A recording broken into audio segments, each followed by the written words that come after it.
안녕하십니까. 박태평 목사입니다. 우리 하나님의 각별하신 사랑이 항상 여러분과 함께 하시기를 축원합니다. 오늘도 하나님 말씀이 살아 역사하시는 하나님 선교하시는 이 미시오 대장으로 여러분을 초대합니다. 제 카페입니다. 왼편 페이지 카테고리 창 제1편 시작과 인류 문명 그 중에 제1장 제1절 오늘은 제3강으로 453번 자료입니다. 제 교재로는 구약 상권 16쪽에서 22쪽, 성경 본문으로서는 창세기 2장 1절에서 24절 내용이 되겠습니다. 일곱째 날, 창세기 2장 1절에서 3절 내용입니다. 천지와 만물이 다 이루니라. 하나님의 지으시던 일이 일곱째 날에 이를 때에 마치니 그 지으시던 날이 다함으로 일곱째 날에 안식하시니라.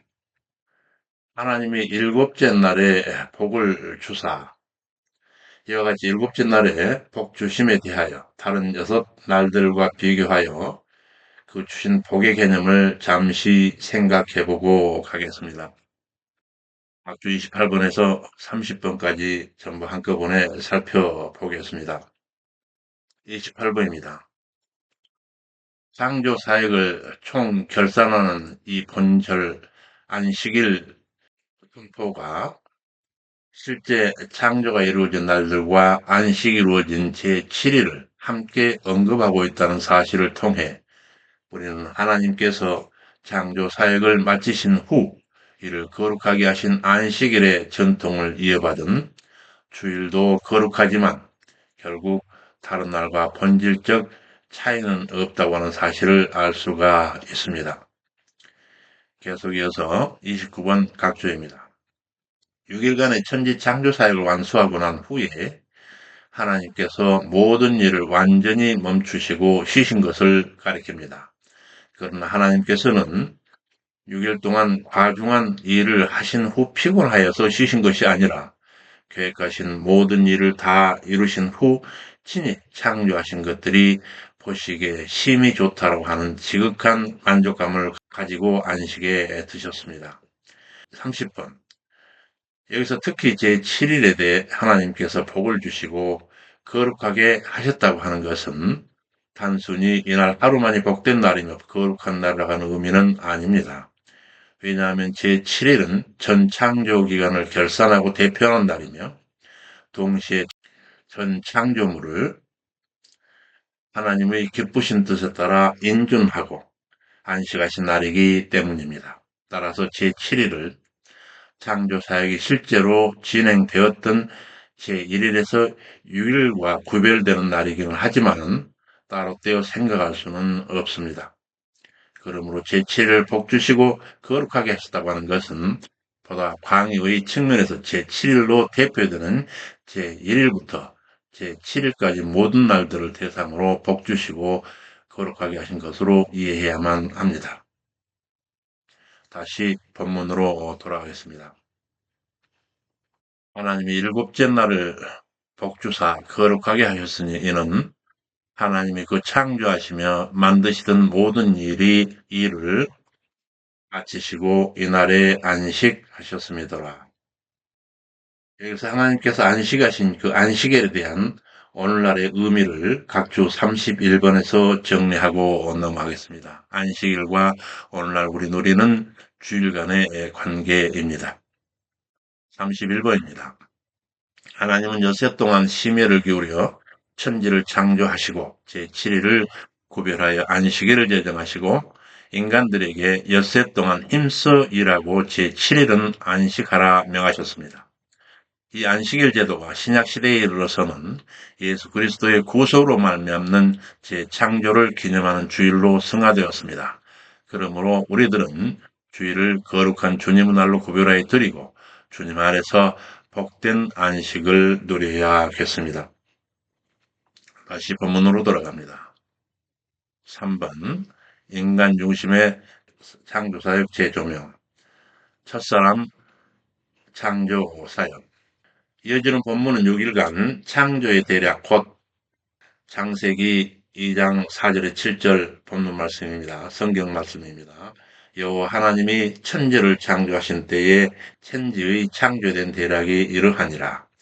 여호와 하나님이 땅에 비를 내리지 아니하셨고 경작할 사람도 없었으므로 들에는 초목이 아직 없었고 밭에는 채소가 나지 아니하였으며 안개만 땅에서 올라와 온 지면을 적셨더라. 여호와 하나님이 흙으로 사람을 지으시고 생기를 그 코에 불어넣으시니 사람이 생명이 된지라. 하나님께서 땅에서 취한 흙으로 사람의 모양을 잡으시고 코에 생기 곧 생명의 호흡을 불어넣으시니 생명이 되었다 이렇게 하고 있습니다. 여기서 코에 생기 곧 생명의 호흡인 생명의 기운을 불어넣어 주심으로써 들어와 생명이 된 그 실존에 대해 조금 더 살펴보고 가겠습니다. 각주 34번입니다. 생명, 히브리어서는 네페시하야라 이라고 하는 표현은 이미 살아 숨쉬는 짐승을 가리키는 데도 사용된 바가 있습니다. 그러므로 이는 인간을 가리키는 독특한 표현은 아닙니다. 그러나 한글 개역 성경은 이를 일반 짐승을 가리킬 때는 생물로 번역한 반면 똑같은 네페시 하야를 일반 짐승을 가리킬 때는 생물이라고 번역한 반면에 사람을 가리킬 때는 생령으로 번역했습니다. 이러한 차이는 원어적 차이가 아니고 문맥의 차이를 반영해서 번역함으로써 생긴 차이입니다. 즉 하나님께서 짐승들을 말씀을 통하여 육체와 생명을 동시에 창조하신 반면 특별히 인간만은 그 육체를 흙으로 지으시고 그 생명은 하나님께서 친히 그 코에 생기를 불어넣으심으로써 있게 하셨던 것입니다.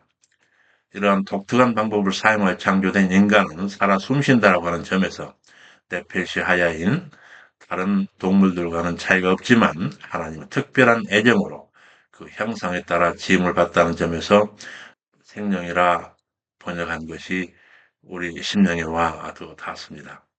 다시 본문으로 돌아가서 살펴보면 흙으로 사람을 지으시고 지으다 할 때 지으시고라고 하는 말씀이 이체르인데 이거는 히브리어 야차르의 미완료 시제로 지으시고라고 하기보다는 오히려 형성하여 모양을 잡으시고에 가깝습니다. 동사 야차르가 개체인 흙과 사람을 이끄는데 먼저 흙에 대해 본문은 그 출처를 땅으로부터 취한 먼지 혹은 흙이라고 하고 있습니다. 사람을 사용하시는데 사용한 흙, 꼭 먼지에 대하여 또 다른 기록을 참조하겠습니다. 35번 각주입니다.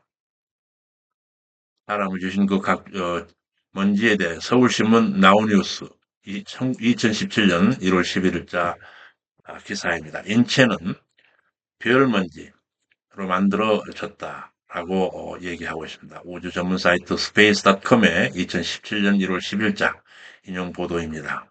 한 연구팀이 15만 개에 이르는 별들을 조사해 본 결과 인체와 은하를 이루는 원소들은 97%가 같은 원소라고 하는 사실을 밝혔습니다. 게다가 생명체를 구성하는 원소들이 은하의 중심부에서 더욱 광범위하게 존재한다고 이 새 연구는 밝혔습니다. 지구상에 현존하는 생물을 이루는 가장 중요한 원소로 생명의 기본 요소로 불리는 탄소, 수소, 산소, 질소, 황, 인 이러한 요소들이 지구상에 생존하는 생물을 이루는 가장 중요한 원소로 생명의 기본 요소로 불리는 원소들입니다. 다시 본문으로 돌아가서 이어지는 본문은 이제 하나님 창조 사역의 초점을 제6일에 창조된 인간에 맞추어 그 생존 환경을 구체적으로 기록하고 있습니다. 태초에 천지를 창조하셔서 제1일부터 제7일까지 천지를 창조해 가신 계략적으로 개관한 후에 이제 지금 창세기 2장 8절 17절 여기에서는 전 창조, 전 피조물 가운데 오직 인간에게 그 초점을 맞추어 인간의 그 생존 환경을 구체적으로 교류하는 그런 본문 말씀이 되겠습니다. 에덴 동산의 창설 및 선악과의 주권법. 창세기 2장 8절 17절입니다. 여호와 하나님이 동방의 에덴에 동산을 창설하시고 여기서 동방에 창설하신 에덴과 이 동산이라고 하는 그 어휘가 가지고 있는 함축된 의미를 조금 살펴보겠습니다. 각주 36번입니다. 동산, 히브리어로 깐입니다. 동산이라고 하는 깐이라고 하는 이 단어는 히브리어는 울타리를 치다, 보하다라고 하는 그 까난이라고 하는 동사에서 유래하여 울타리가 있는 정원이라고 하는 뜻, 이 깐, 동산이라고 하는 것은 울타리가 있는 정원이라 하는 의미를 가졌습니다. 따라서 이 말은 에덴이 다른 지역과는 구별되는 장소로서 하나님의 특별한 보호가 있었음을 시사합니다. 이처럼 동산이란 용어의 뜻은 명확한 반면에 에덴의 문자적 의미는 조금 모호합니다. 쭉 뒤로 넘어가서 대다수 사람들은 히브리어 에덴이 기쁨이란 뜻을 지닌 우가리 에덴과 관계가 된다고 보고 있습니다.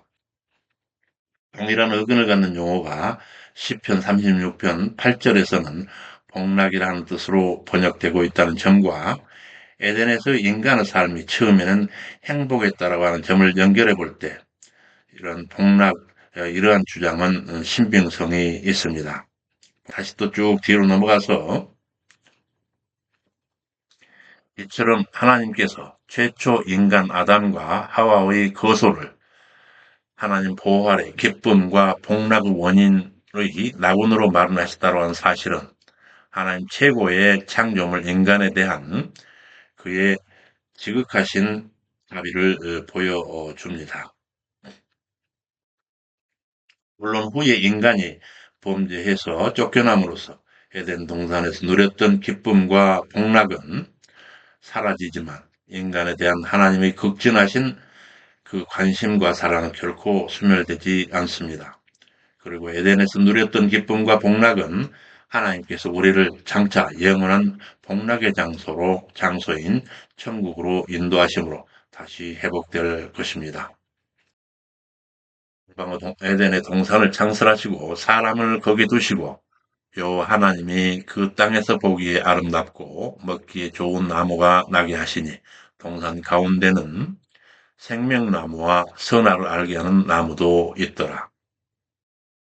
이 본문이 말하고 있는 생명나무와 선악을 알게 하는 나무에 대해서 확인하고 가겠습니다. 각주 36번 여기서 하임은 생명의 복수형으로 단순히 생존만 뜻하지 아니하고 나아가 생기, 활력, 번영, 소생이라고 하는 뜻도 있습니다. 따라서 생명나무는 1차적으로 그 열매를 따먹을 때마다 생기와 활력을 얻고 건강한 몸으로 살 수 있게 하는 나무라 할 수 있습니다. 뒤로 넘어가서 한편 70인경에서는 이 생명을 조에라고 하는 헬라어로 번역하였습니다. 그런데 이 단어는 신약에서 많은 경우 생명의 원천이신 하나님과 생명을 주시는 그리스도와 그리스도의 값없이 주시는 은혜로 새 생명을 얻은 성도들을 묘사하는 데 사용되고 있습니다. 이런 점에서 볼 때 본절의 생명나무도 생명의 주 그리스도를 상징하며 생명나무이신 그리스도를 통하여 성도들도 영원한 생명의 비밀을 맛볼 수 있음을 가리킨다 생각할 수 있습니다. 이러한 사실은 생명의 떡이신 그리스도를 먹을 때마다 생명의 떡이신 그리스도를 먹을 때마다 죽지 아니한다라고 하는 말씀에서도 확인할 수 있습니다. 실로 우리는 생명의 주이신 그리스도를 믿고 의지하며 그 말씀에 순종할 때 과거 에덴 동산보다 더 좋은 장차 조성될 새 하늘과 새 땅에서 생명나무이신 그리스도와 더불어 영생하는 새 하늘과 새 땅에서 생명나무이신 그리스도와 더불어 영생하는 복락을 누리게 될 것입니다. 또한 선악을 알게 한 나무에서 거기 아까 할 때 그 선이라고 하는 선은 먹기에 좋은 나무에서 좋은이라고 하는 말과 단어와 동일한 단어로 온갖 긍정적인 것을 모두 포함하며 반대로 선악을 알게 하는 할 때 악은 죄악, 재난, 근심, 공경, 위험 등 다양하게 번역되는 단어로 온갖 부정적인 것을 모두 포괄하고 있는 단어입니다. 그리고 알게 하는 이라고 하는 알다, 체험하다, 익숙하다 라고 하는 다양한 뜻을 지니는 야다라고 하는 히브리어에서 유래한 명사로 지식, 재능 등을 의미하고 있습니다. 따라서 선악을 알게 하는 이라고 하는 이 표현은 선과 악을 구별하는 지식은 물론 선악과를 따먹기 전에는 선만 행하였으나 선악과를 따먹은 후에는 악까지 행하는 재능을 지니게 되었음을 뜻하고 있습니다. 한편 하나님께서 이 나무를 주신 까닭은 인간이 자유의지를 가진 존재로서 스스로 판단하여 말씀에 순종하는 자유를 주시려 함이었습니다. 만약 그렇지 않았다면 인간은 잘 만들어진 로봇에 지나지 않아서 전인격적 교통을 기대할 수는 없었을 것입니다. 하나님께서는 인간이 자의적으로 하나님의 말씀에 순종하는 것을 기뻐하셨기 때문에 선악과를 주셨던 것입니다. 그런 점에서 선악과가 주어진 것은 하나님의 커다란 은혜입니다. 여기서 본문으로 넘어가겠습니다. 강이 에덴에서 발원하여 동산을 적시고 거기서부터 갈라져 내 근원이 되었으니 첫째의 이름은 비손이라. 금이 있는 하일라 온 땅에 둘렸으며 그 땅의 금은 정금이요 그곳에는 베델리엄과 호마노도 있었으며 둘째 강의 이름은 기혼이라. 우수 온 땅에 둘렸고 셋째 강의 이름은 hit데겔. 여기서 기온이라 할 때 기온, 이 기온은 현재 여러 가지 에, 설들이 있습니다만은 대부분 나일강으로 알고 있고 여기 히데겔은 티그리스로 알려져 있습니다. 아수르 동편으로 흐르며 넷째 강은 유버라데라. 여호와 하나님이 그 사람을 이끌어 에덴 동산에 두사 그것을 다스리며 지키게 하시고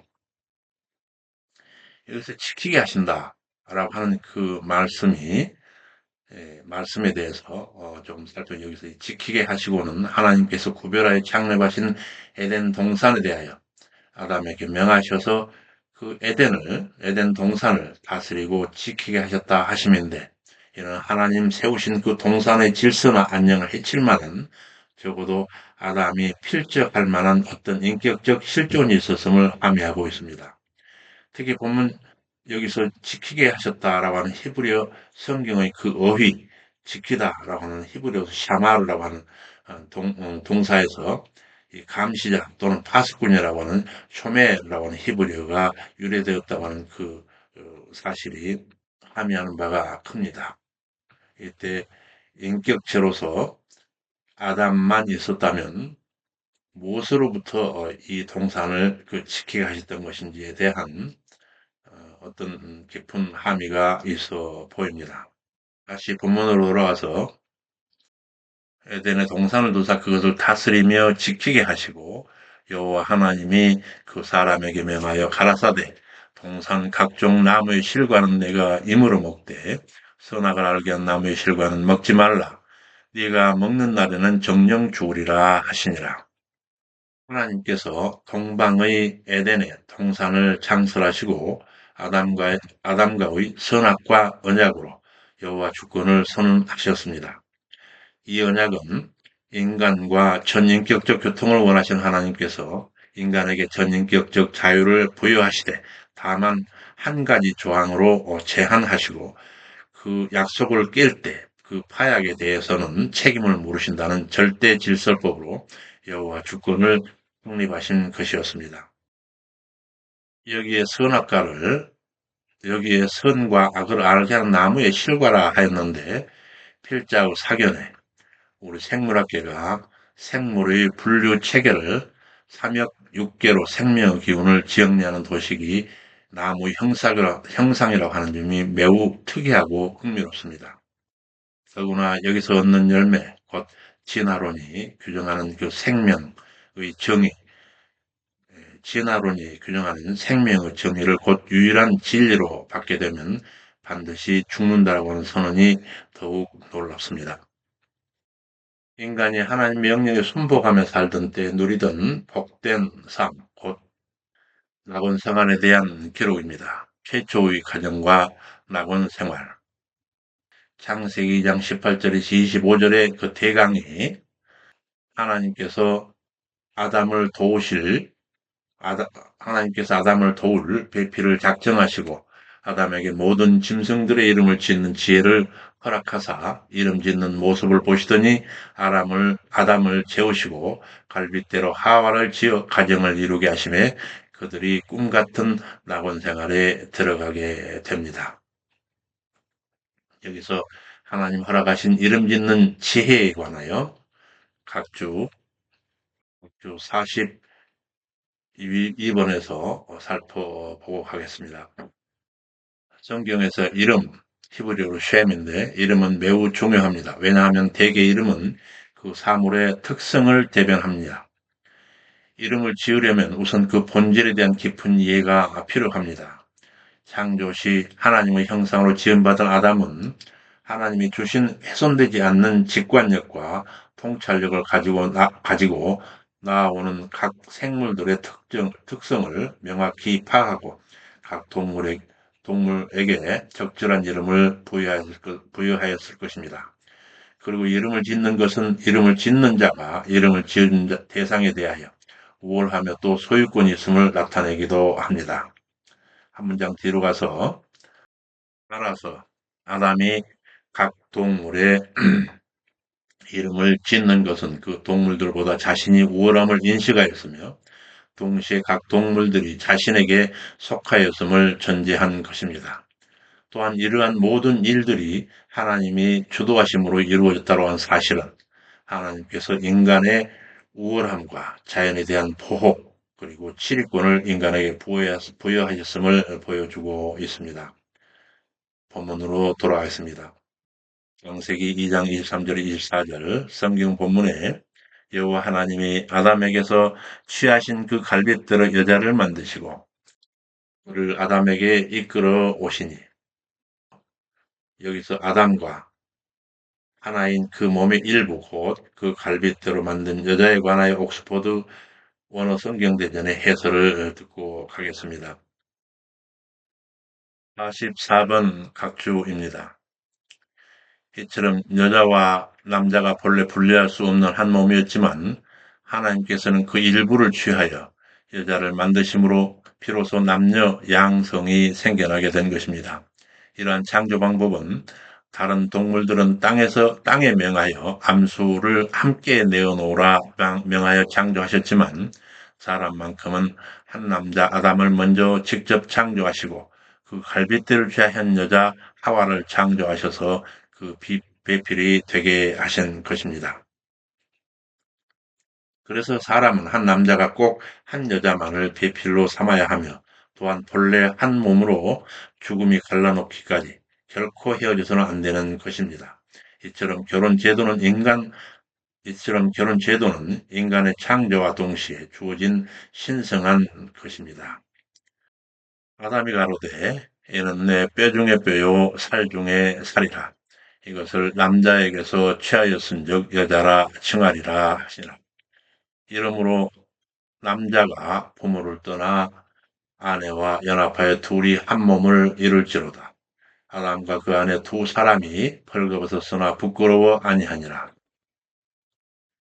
어느 성경에는 창세기 제2장에서 제4장까지 아담은 모두 아담이라고 하는 그 이름 앞에 정관사와 함께 쓰여서 정관사 하를 붙여서 하아담이라고 히브리어 원어 성경에는 표기가 되어 있습니다.